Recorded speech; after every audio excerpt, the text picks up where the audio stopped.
I'm certainly no big fan of the Crusades, as the Crusades mark the unleashing of open mass violence against the Jewish people, which would then characterize much of the relationship between the Christian world and the Jewish world after.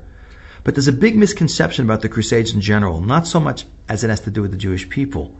I remember after 9/11, I think it was in U.S. News and World Report, someone wrote an editorial, "No wonder the Muslims are doing what they're doing, look at the Crusades."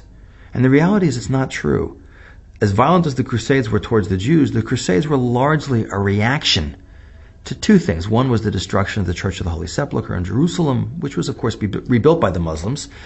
But there was largely a reaction to Muslim attempts in the 700s and onward for the next several hundred years to envelop Europe from both sides, from the side of what is Constantinople, Istanbul, and from the side of Spain. A Muslim attempt to crush Christian Europe between its horns. Several times this was attempted, and it failed. Had it succeeded, there would have been no Christianity. After hundreds of years of that, the Christian world goes on the offensive itself and invades the Muslim world.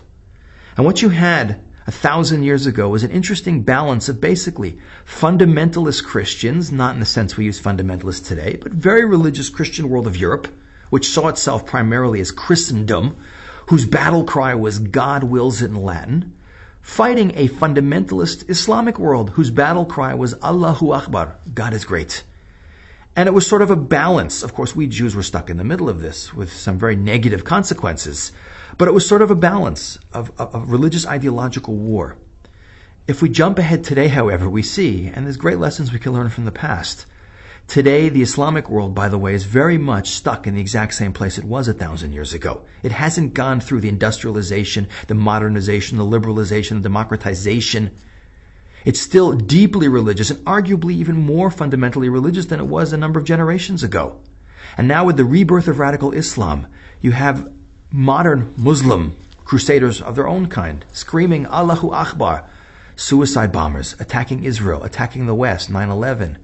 And whereas the Muslim world is still screaming Allahu Akbar, Europe today has largely lost its will to fight and has largely lost its religious connection.